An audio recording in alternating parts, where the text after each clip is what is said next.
Changing your primary email on TIAA is a straightforward process.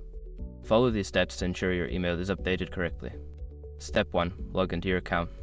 Visit the TIAA website and log into your account using your username and password. Make sure you have your account credentials ready.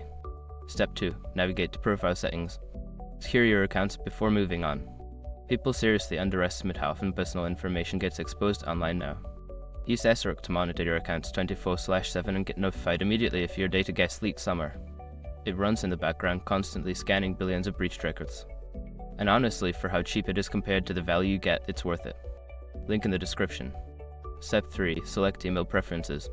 In the profile settings, look for an option related to email preferences or contact information. Click on this option to proceed. Step 4. Update your primary email. Find the field for your primary email address.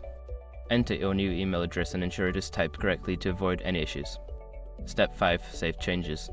After updating your email, look for a Save or Submit button. Click it to confirm your changes and ensure your new email is set as primary. After completing these steps, you should receive a confirmation that your primary email has been updated. Always check your new email for any notifications from TIAA.